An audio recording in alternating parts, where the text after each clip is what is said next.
This particular story took place when I was in the Air Force and stationed in Louisiana. I won't mention the name of the base, but I'm sure that there are many people out there who will know which one it is once I make mention of some of the details to the story. This story took place a few years after I had been stationed there. I first arrived to this base in 2006, and upon my arrival, I, along with many other new troops, were greeted with many different stories of horror. There were stories about a man in a top hat who walked a dark, long and narrow dirt road on the outskirts of a storage facility area. There was another story about a crazy man who was hit by a patrol car and ran off into the woods next to the same place. But my story relates to a separate story that was told to me. It was my second night on shift, as I recall. I was posted with an airman who had been there for several years. He gave a rundown about some little girl who had been visiting her father when the storage area we were working in was being constructed, which was well before any of our time. The story went that that little girl was playing on some of the structures while her father was working, but had fallen to her death by slipping off the edge at the top of the structure itself. Most of the story didn't make sense to me at the time, but regardless of the facts, it still scared the shit out of me. To make matters worse, the airman had taken me to the exact place where the supposed story took place. He would shut off the engine and turned off the music as we just sat there in silence. He startled me a few times, but nothing ever happened. Now, skip forward about 3 years. I was scheduled to work that particular spot of the base this night. Keep in mind that I'd been visiting the spot for years now, but at this point, the storage area had been completely closed down except for a few minor areas, which required us to do physical drive-thrus and checks of this area.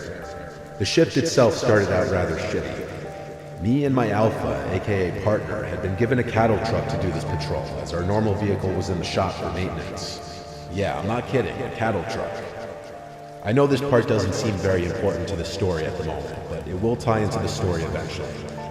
So to save on time, let's skip forward a few hours.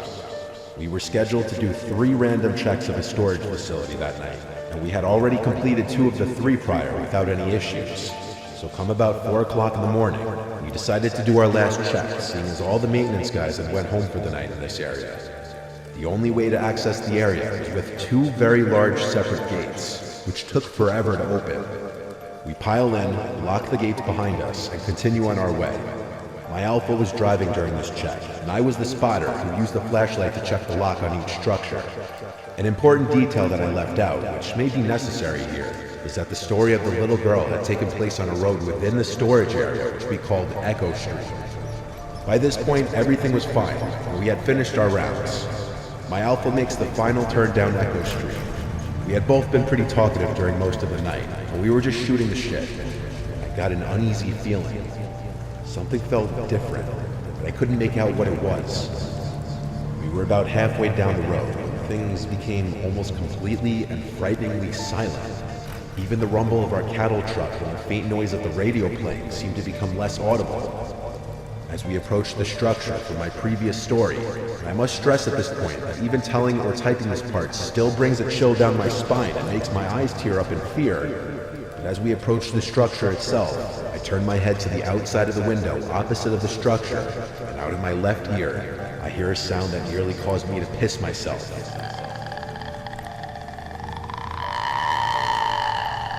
It was the sound of a person groaning or moaning in distress, sort of like the moan of the girl from The Grudge.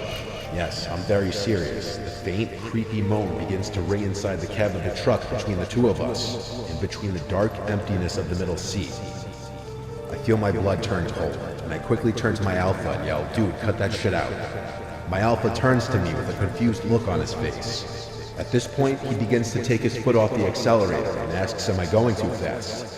I remain silent for a moment, with my hand in a pausing gesture, and I listen.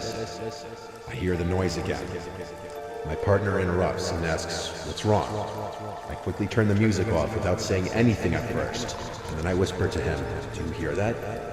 He stops the truck in confusion and listens closely. It was almost dead silent for a second or two, when we both hear it this time. That long, chilling groan of a woman. It echoed in my ears. It sounded like someone was struggling to breathe and taking in a giant breath of air while someone was trying to strangle them. The sound was beyond terrifying. The fact that I wasn't the only one hearing it only made it more of a horrifying experience. I found myself beginning to ask him my original question again, and he quickly interrupts and says with a strong sound of fear in his voice, "What the fuck is that?" We stupidly waited to see if we could hear it again. The rumble of the gates on the back of the truck are easily heard and recognized as they made a sort of metal-on-metal clatter, and the diesel engine has that typical rumble as well. But in between both the noises, we heard it again for the final time. That groan. It sounded even louder, but this time it sounded like it was coming from both inside and outside of the truck, like we were being surrounded by whatever was making that noise of distress. Without even making a peep, my alpha puts the truck in drive, and he hauls our asses off that street quicker than I have ever gone on any other street in that entire base. He nearly flips the truck going around a curve, but it doesn't bother us one bit. We were both in an unspoken agreement that we wanted to get out of there quickly. We got to the 2 gates again, and I hopped out of the truck as fast as I could. My alpha watched my back as I quickly opened both gates. He jumped back into the driver's seat, sped out, and waited for me to close both gates as well. Once we completed that task, we quickly returned to the main part of the base, and we requested to meet with our flight chief to tell him what had happened. When we finally met up with him, we expected him to think that we were both full of shit, or that we had just imagined the entire thing, being as it was so late into our 12-hour shift, and we were both tired. But I clearly remember him saying to the both of us, "I completely believe you." As a matter of fact, I had something like that happen to me twice, once in that same place, and the other in that building behind you, as he points at our jailhouse. Again, I know that sounds completely cliche with that grudge-like moan we had heard, but it honestly happened, and it still brings those tears of fright into my eyes every time I tell it. I went back to that storage area only once after that, but I never went down that road again, and I never went after dark.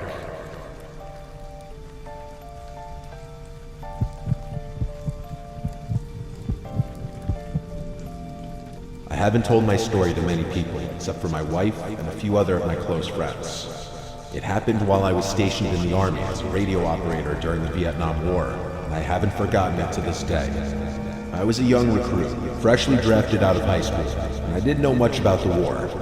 I had no idea what I was getting into or what it was all for, but what I did know was that I had a duty to my fellow servicemen. We arrived on a Friday evening and got loaded onto many buses to be taken to our barracks. The air was very humid, and the soil was soaking wet due to a storm that had just passed through the area. I vividly remember the drive and how it stunk like sewer. My first night was uneventful and quiet, but we all felt the tense atmosphere as our drill sergeants taunted us with stories during basic training. I remember the half moon right over my head, which kept peeking out from over the clouds, and all of us were just sitting around telling jokes. I was more of a technical guy and didn't have much aptitude for comedy, so I just listened in. My duty was to manage communications between my unit and all of our other guys so that everyone knew what was going on everywhere else. I carried a box on my back, which were the size of radio devices back then, and also a ton more equipment and supplies.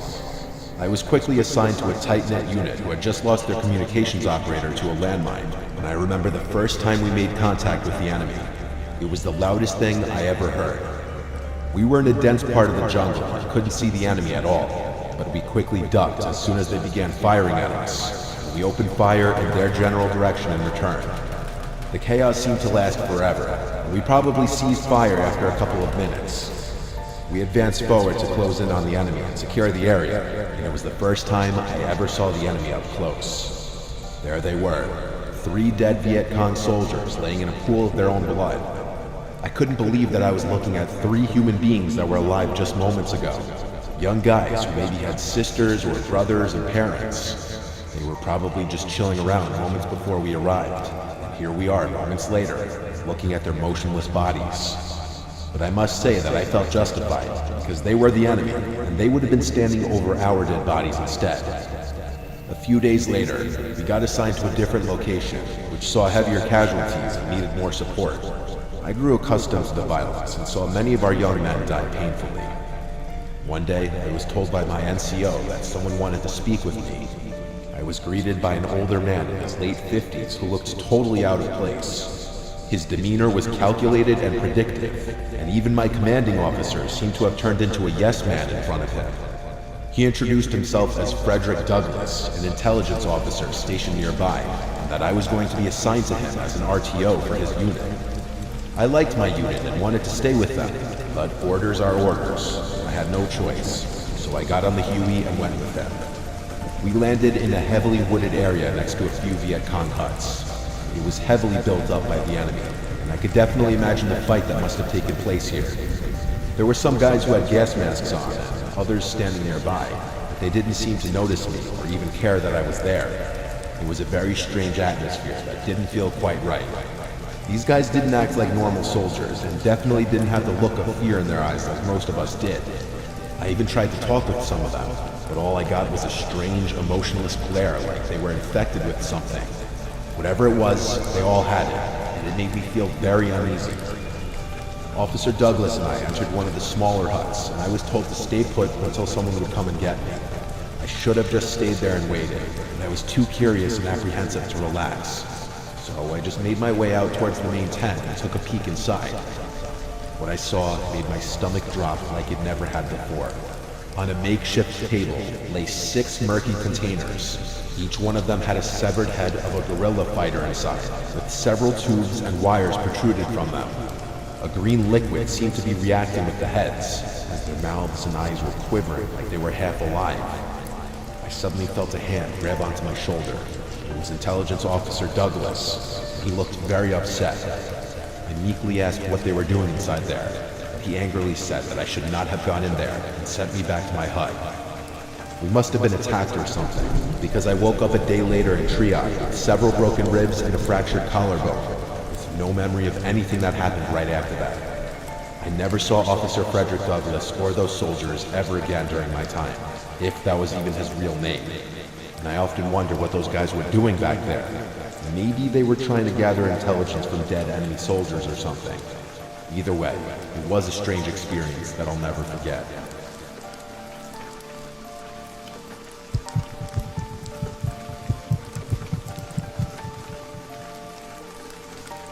All names in the story will be changed, and all locations will be left out. This experience has left me very paranoid in a lot of ways. It was the late hours of the night. I could feel the thud of my heartbeat inside of my chest as our armored vehicle veered off the gravel road, plowing through the dense underbrush. It had been weeks since Bravo unit had gone silent, vanishing like a wisp of smoke on a windy day. The distress call had crackled through our comms earlier, an unexpected sign of life from our long-missing comrades. But what haunted me more than their sudden reemergence was the content of their message. A cryptic string of numbers repeating endlessly. "Sergeant Davis, are you sure this is the place?" I asked over the static hiss of the radio cutting through the silence that had settled over our squad.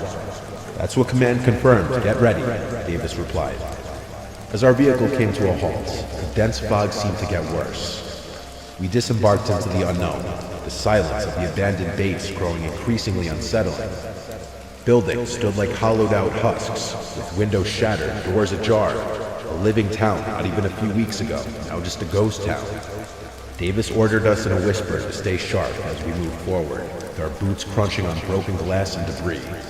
Signs of a struggle were everywhere. Overturned furniture, bloodied rags, and scattered ammunition littered the ground, painting a picture of the chaos that had taken place here recently.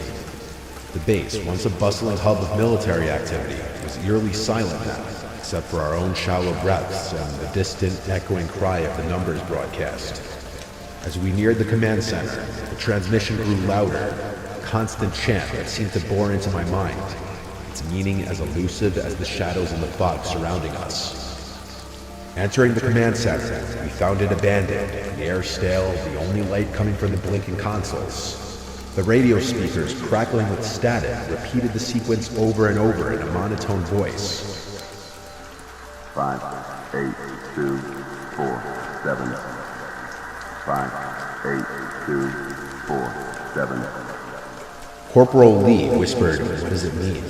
I saw her eyes were wide as she scanned the room. "Commander Haskins might have known," Davis said. Commander Haskins was the name of the unit's leader who had vanished along with his team. We continued our search through the desolate base, hoping to find a clue, a survivor, anything. But it was the laboratory that changed everything. The door was ajar, hanging off its hinges as if forced open. Inside, the air was thick with the scent of decay and chemicals. Shattered vials and overturned equipment were signs of activity halted abruptly. And then we saw them. Bodies. Members of Bravo Unit, or what was left of them, were sprawled across the floor, their faces contorted in expressions of terror. It was a massacre. But the cause was unclear. No bullet wounds, no signs of struggle on their remains. And then, Lee gestured toward a corner of the room. There, amidst the pile of research notes and hastily abandoned experiments, lay the body of Commander Haskins. Clutched in a stiff, lifeless hand was a notepad, the numbers 58247 scrawled across it in shaky handwriting, followed by a single, chilling sentence. They're coming for us. The revelation struck us like a physical blow, the implications of his words spiraling into a million questions with no answers. Who was coming for them? Was this distress call not a beacon of hope, but a warning? It was then that the reality of our situation descended upon us. The isolation, the eerie silence broken only by that relentless string of numbers. We were not the rescuers. We were the next victims. Panic set in as the base seemed to close in on us. The fog outside felt like it was thickening. Our only choice was to flee. We ran, stumbling through the fog, guided by the distant light of our vehicle. The numbers continued to echo in my mind. A chant that seemed to follow us, whispering through the fog. Just as the vehicle came into view, a shadow emerged from the mist. A chill colder than death itself crawled up my spine as the strange man cloaked in shadow moved towards us. We need to go now.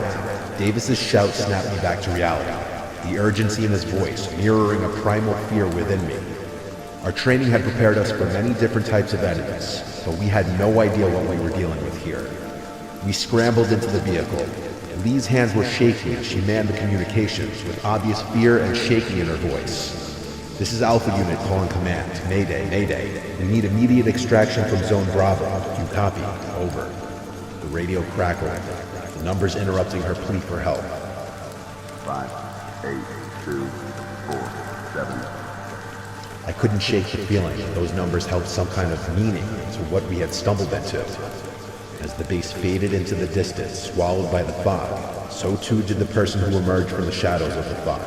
Yet the terror it inspired lingered as we raced toward an uncertain future. Davis broke the silence and said, "We can't let this end here. We need to find out what those numbers mean and what happened to Bravo Unit." I wanted nothing more than to find these things out as well. I felt like we owed it to them, thinking of the twisted, lifeless bodies we'd left behind. As the first light of dawn began to pierce the darkness, I felt a grim determination settle over me. We had survived the night, but the real battle felt like it was just beginning. Armed with nothing but a string of numbers and the haunting memories of what we had witnessed, the mystery of those numbers and the horrors of what could have happened to Bravo Unit still remain a mystery. And it stays with me, haunting me. I'm sure it stays with everyone from my unit. The horrors at that base were just a chapter in a story far greater and more terrifying than any of us could have imagined.